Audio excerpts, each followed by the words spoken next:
Hello my dear friends. आज हम फिर एक सेकेंड वीडियो लेक्चर लेकर आए हैं जो कि फाइबर टू फैब्रिक का है और क्लास 6 का ही है। क्लास 6 का ही फाइबर टू फैब्रिक चैप्टर का जो लास्ट टाइम हमने क्या पढ़ा था, क्लासिफिकेशन ऑफ फाइबर। आज हम पढ़ेंगे मोर अबाउट प्लांट फाइबर। ठीक है, तो प्लांट फाइबर के बारे में अधिक जानकारी हम आपको देंगे। ठीक है, तो कॉटन क्या होता है? तो cotton it is a plant fibre. We all know that cotton is a plant fibre which is obtain from cotton plant. यानी कॉटन प्लांट से क्या ऑब्टेन होता है? कॉटन। तो कॉटन क्या हुआ? प्लांट फाइबर हुआ। ठीक है, उसके बाद क्या हुआ?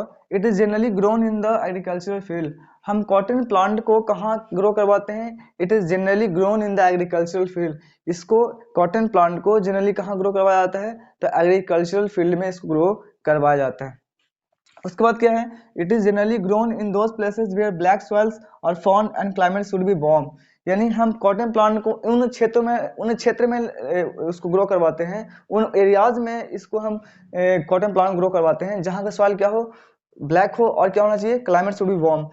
यानी मान सपोज हम उन क्षेत्र में लगा दें, उन क्षेत्र में हम कॉटन को लगा दें जहाँ का सॉइल ब्लैक नहीं हो और क्लाइमेट भी वार्म नहीं हो, तो वहां पर कॉटन प्लांट ग्रो नहीं कर सकता है। यानी कॉटन प्लांट को ग्रो करने के लिए we need black soil and warm climate for growing cotton plant, and both are suitable. Black soil and warm climate both are suitable for growing cotton plant. तो कॉटन प्लांट को grow करवाना है तो soil कैसा होना चाहिए? Black होना चाहिए। क्लाइमेट कैसा होना चाहिए? क्लाइमेट कैसा होना चाहिए?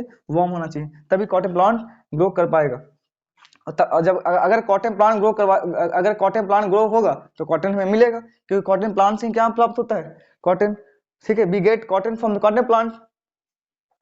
उसके बाद है around like structure in which cotton fibres are present with seeds are called cotton balls.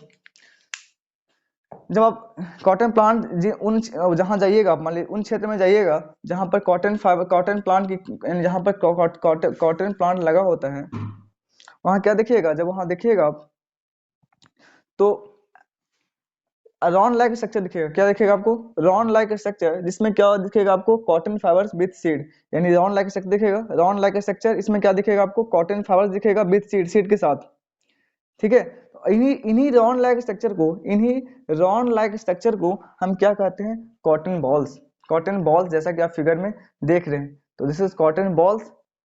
एक राउंड लाइक स्ट्रक्चर होता है, राउंड लाइक स्ट्रक्चर जिसमें कॉटन फाइबर सीड के साथ प्रेजेंट होता है। ठीक है, that is called cotton balls. That is called cotton balls. उसके बाद generally cotton fibres are separated from cotton ball with seed by hand. मान लो this is cotton balls. Cotton ball से जैसे ही कॉटन बॉल्स मैच्योर्ड होता है, जैसे ही cotton balls matured हो जाता है, उसके बाद वो फट जाता है, वर्स्ट करता है। जैसे ही कॉटन बॉल्स मैच्योर्ड होगा, वो क्या होगा? फूट जाएगा। और फूटे जैसे ही फूटेगा क्या निकलेगा? उससे कॉटन फाइबर निकलेगा। ठीक है, तो उस कॉटन फाइबर्स को क्या किया जाता है? सीड के साथ हैंड के द्वारा, हाथ के द्वारा उसको अलग कर दिया जाता है कॉटन बॉल से। देखो, this is cotton balls, already matured हो चुका है, फूट गया है, कॉटन फाइबर दिख रहा है। ठीक है, तो कॉटन फाइबर्स को सीड के साथ हाथ के द्वारा, हैंड के द्वारा मैन्युअली क्या किया जाता है? उसको बाहर निकाल दिया जाता है कॉटन बॉल से। ठीक है, उसके बाद क्या किया जाता है? After that cotton fibers and seeds are separated by combing. This process is called ginning of cotton. उसके बाद क्या किया जाता है? उस कॉटन फाइबर्स को और सीड को अलग कर दिया जाता है बाय कॉम्बिंग। कॉम्बिंग मींस क्या होता है? एक कंघी जैसा होता है, जैसा कि आप फिगर में देख रहे हो, कंघी जैसा होता है, जैसा कि आपने फिगर में देखा। तो एक कंघी जैसा होता है, तो कंघी को ऐसे फंसा दिया जाता है, फंसा के ऐसे कर देते हैं ऐसे। तो इससे क्या होता है? कॉटन फाइबर्स में जितने भी सीड्स होते हैं वो सारे के सारे अलग हो जाते हैं। तो द गिनिंग ऑफ कॉटन क्या है? It is the process of separation of cotton fibres from seed is called ginning of cotton. यानी सीड से कॉटन फाइबर्स को अलग कर देना, that is called ginning of cotton. ठीक है, ठीक है, तो आज के लिए इतना ही। ये था more about plant fibre. In next video we will discuss about more about jute fibre.